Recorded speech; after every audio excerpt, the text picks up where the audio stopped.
मित्रांनो, good morning, नमस्कार, सुप्रभात. मेचा महिना आहे आणि पहिला वळवाचा पाऊस परवात झालेला आहे. मित्रांनो, आपण रेवणसिद्धाच्या मंदिराकडे चाललेलो आहोत. या ठिकाणी रेवणनाथाचं प्राचीन स्थान आपल्याला या मूर्तीवरून दिसतं. कडी गोल आपल्याला जड लागतो असं आख्यायिका सांगितलं जाते. शांत मनाने, प्रसन्न मनाने आपण खडी घालतो. खडी घालणे म्हणजे आपण पायी अनवाणी असं चालतो. या ठिकाणी आपण जर उभा राहिलो तर एका सेकंदामध्ये आपल्याला रेवणसिद्धाचं दर्शन होतं. मेन महाद्वारमधून बाहेर आल्यानंतरचा हा सगळा परिसर आहे. आपली भटकंती तयार आहे आणि हा समोर पाहताय हा रेवणसिद्धाचा घाट आहे. सकाळचं सुंदर आणि प्रसन्न वातावरण आहे. सूर्य अजून उगवायला वेळ आहे. पहाटेचे 5:45 वाजलेले आहेत.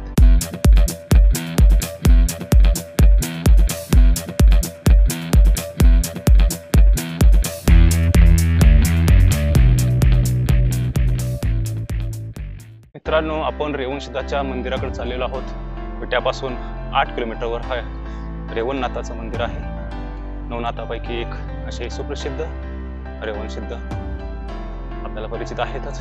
गुहागर विजापूर या नॅशनल हायवेच्या बाजूला थोडंसं विट्यापासून पुढे रेवणसिद्ध घाट ओलांडून आपण पुढे येतो. त्यावेळी आपल्याला डाव्या बाजूला रेणावी गाव लागतं आणि उजव्या बाजूला आपल्याला रेवणसिद्धाचा मंदिराचा छोटासा फाटा लागतो आणि तिथून आपण आत जायचंय. साधारण 500 मीटरवर आपल्याला रेवणनाथाचं प्राचीन 16व्या शतकामध्ये बांधलेलं हे हेमाडपंथी बांधकाम कला प्रकारातलं हे मंदिर आहे. हे मंदिर महाराष्ट्रामध्ये नाहीतर देशामध्ये प्रसिद्ध आहे. महाशिवरात्रीला या ठिकाणी मोठी यात्रा भरते आणि हे प्रसिद्ध ठिकाण जे आपले नवनाथ आहेत त्या नवनाथापैकी एक नाथ म्हणजे श्री रेवणनाथ. आपण अगदी मंदिराच्या जवळ पोचलेलो आहोत आणि सकाळचा प्रसंग असल्याने पहाटेचं वातावरण शांत, सुंदर, रम्य.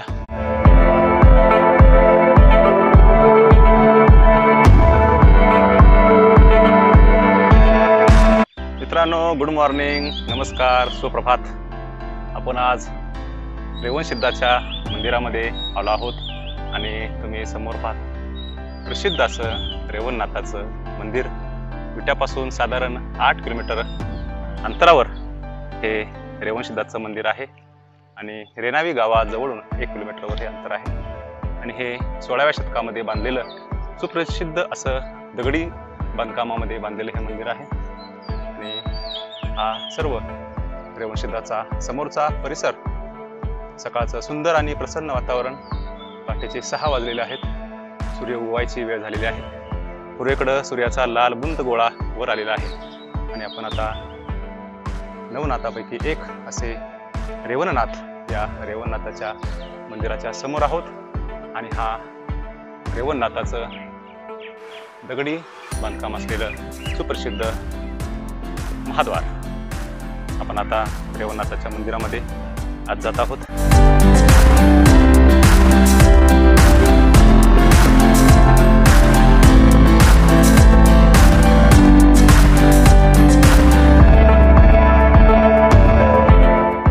या महाद्वारामधून आतमध्ये गेल्यानंतर आपल्याला दगडी पायऱ्या लागतात आणि रेवणनाथाचं जे प्रवेशद्वार आहे, मूळ द्वार आहे, या ठिकाणी आपल्याला दिसतं. हे समोर आपल्याला रेवणनाथाचा बोर्ड आणि या ठिकाणी नंदी दिसतो. आणि हे प्राचीन काळामधलं 16व्या शतकामध्ये बांधलेलं दगडी बांधकामामधलं मंदिर आहे आणि आपण आतमध्ये जातोय.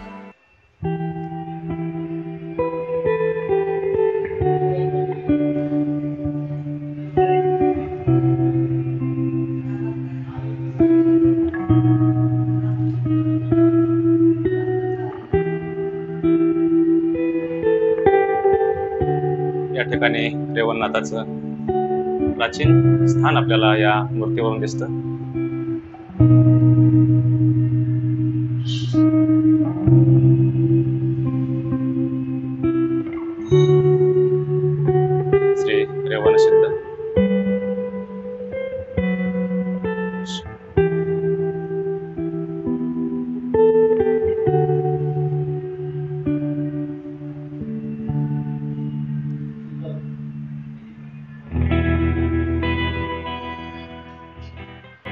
या ठिकाणी रेवणनाथाच्या पुढे एक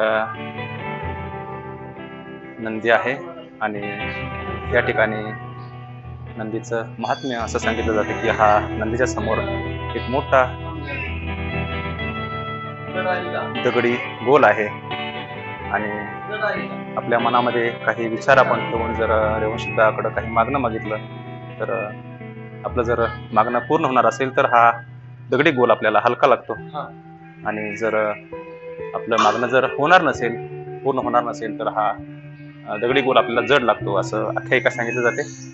या ठिकाणी मूळ दगडी नंदीच्या भोवती हे प्युअर तांब्याचं आवरण आपल्याला दिसतंय. आपण रेवणसिद्धाच्या मंदिराला आता प्रदक्षिणा घालत आहोत. हा रेवणसिद्धाच्या बाजूचा हा सभा मंडप आहे. या ठिकाणी महाशिवरात्रीला मोठी यात्रा भरते. या ठिकाणी पारायण श्री संत ज्ञानेश्वरी पारायण या ठिकाणी चालू असते.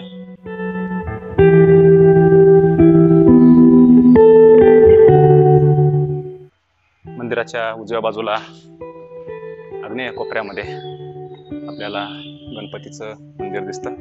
या ठिकाणी अष्टविनायक एका ठिकाणी आपल्याला सर्व दिसतात. श्री गिरिजात्मक, श्री विघ्नेश्वर, महागणपती, मयुरेश्वर, श्री सिद्धिविनायक, श्री बल्लाळेश्वर, श्री वरदविनायक आणि श्री चिंतामणी असे हे अष्टविनायक आपल्याला एका ठिकाणी आपल्याला दर्शन घडवतात. ही आपण समोर पाहतोय ही दर्शन रांग आहे. यात्रेच्या वेळी फार मोठी गर्दी असते महाशिवरात्रीला. या ठिकाणी राम, लक्ष्मण आणि सीता यांच्या मूर्ती आणि या ठिकाणी विठ्ठल आणि रुक्मिणी आणि समोर गरुड अशा प्रकारे आपल्याला हे मंदिर दिसतं. हा मंदिराचा पाठीमागचा भाग आहे. दगडी झेंडा फडकवते.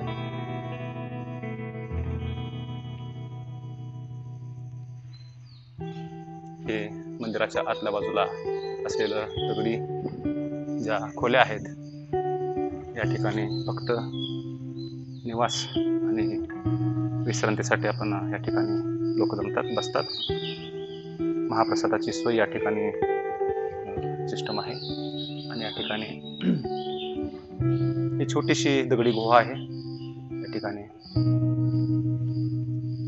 तुम्हाला दिसत नसेल अंधारामध्ये, मात्र इथं भाकणुकीच्या वेळी या ठिकाणी भाकणूक सांगितली जाते.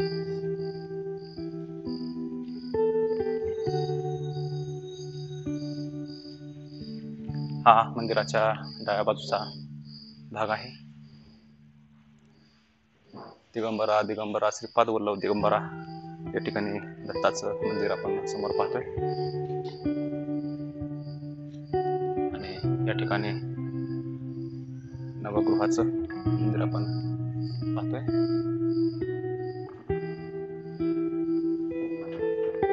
तुळशी वृंदावन आणि हे मंदिरासमोर असणारी दगडी चिऱ्यामध्ये बांधलेली उंच अशी दीपमाळ, त्याचबरोबर हे सदा हिरवं असणारं झाड मात्र थोडंसं यावेळी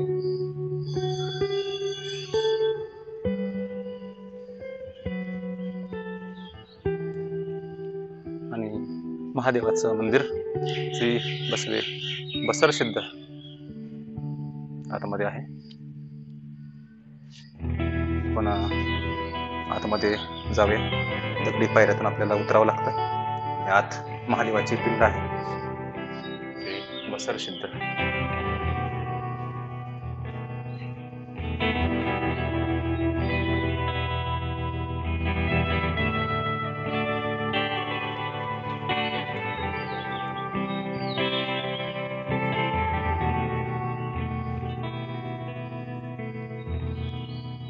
आणि या ठिकाणी भव्य रक्तदान शिबिर सुद्धा असतं. भक्त निवास आहे.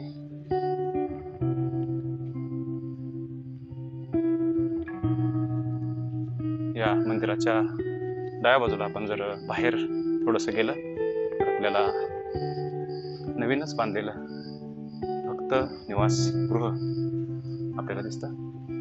श्री योगीराज अण्णा साक्रे महाराज यांची संजीवन समाधी श्री क्षेत्र रेणावी या ठिकाणी हे समोर दिसते. आणि या ठिकाणी समोर जे बांधकाम चाललेलं आहे हे भक्त निवास अजून बांधकाम चालू आहे. जेव्हा हे काम पूर्ण होईल तेव्हा आपल्याला या ठिकाणी दर्शनासाठी आल्यानंतर आपल्याला या ठिकाणी राहण्याची मोफत अशी सुविधा आपल्याला करून दिली आहे.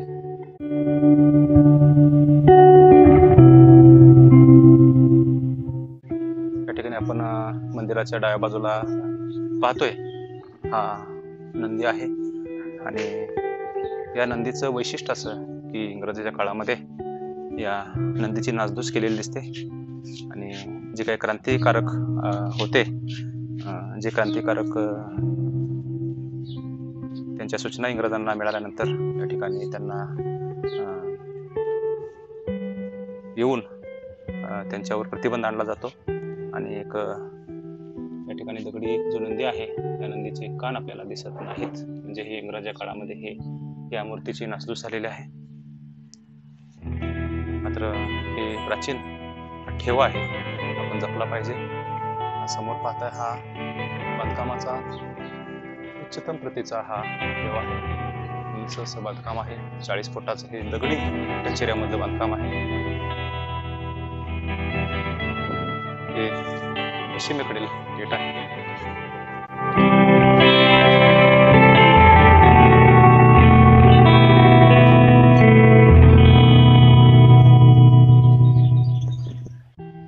आणि या ठिकाणी श्री रेवणसिद्ध देव रेणावी ट्रस्ट या ट्रस्टचं या ठिकाणी कार्यालय आहे. आणि यातून सर्व संनियंत्रण या रेवणसिद्ध मंदिराचं केलं जातं. मंदिराच्या उजव्या बाजूला आपल्याला जो भाग दिसतो तो आपण आता पाहूया. हा मंदिराच्या उजव्या बाजूचा भाग आहे. आणि या ठिकाणी हे पितळाचा नंदी आहे. आणि हा मंदिराच्या पाठीमागील डोंगराचा भाग आहे. आणि या ठिकाणी चैत्र महिन्यामध्ये आपल्याला खडी घालण्याचा प्रकार आहे. या जो मंदिर परिसराचा हा डोंगर आहे, या डोंगराच्या बाजूने पायी चालत पूर्ण चैत्र महिना या ठिकाणी अनवाणी स्वरूपामध्ये न बोलता, खाली न वागता किंवा पाठीमागं न बघता शांत मनाने, प्रसन्न मनाने आपण खडी घालतो. खडी घालणे म्हणजे आपण पायी अनवाणी असं चालतो आणि आपण रेवणनाथाची या माध्यमातून एक भक्ती करतो आणि आपलं आरोग्य सांभाळतो.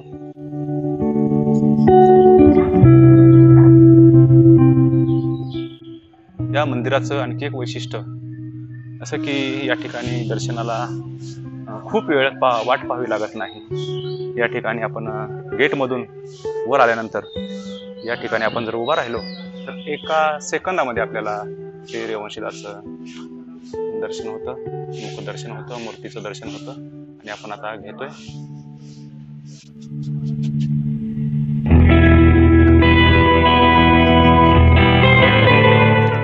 होय, हा समोर तुम्ही पाहताय हा आपण मेन महाद्वार मधून बाहेर आल्यानंतरचा हा सगळा परिसर आहे. सकाळचं सुंदर वातावरण आहे. पहाटेचे 6:30 वाजले आहेत. सूर्य उगवलेला आहे आणि आपण आता मंदिराच्या बाहेर आलेलो आहोत.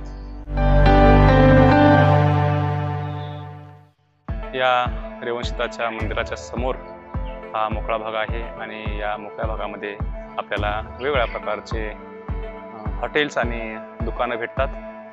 या ठिकाणी जेव्हा सोमवार असतो, अमावस्या असते आणि महाशिवरात्री असते आणि वेगवेगळ्या प्रसंगी आपल्याला ही दुकानं गजबजलेली दिसून येतात. मोठे भाविक या ठिकाणी मोठ्या प्रमाणात जमा होतात आणि या ठिकाणी नारळ, हार, फुले आणि खाद्य सामुग्री अशा प्रकारे आपल्याला सर्व साहित्य या ठिकाणी मिळतं. मित्रांनो, भटकंती ब्लॉग या यूट्यूब चॅनलवर आपण नवीन असाल तर या यूट्यूब चॅनलला सबस्क्राईब करा, लाईक करा आणि आपल्या मित्रांबरोबर शेअर करा. आणि आपण असेच सायकलिंग, रनिंग, ट्रेकिंग आणि इतर अशा प्रकारचे ब्लॉग बनवतो आणि आपल्याला आनंद देण्याचा प्रयत्न करतो. सायकल चळवळ चालवतो आणि निसर्ग आणि आरोग्य सांभाळण्याचा प्रयत्न करत असतो. तर आपण भेटूया नंतर पुढच्या इव्हेंटला, पुढच्या राईडला. तोपर्यंत नमस्कार, धन्यवाद.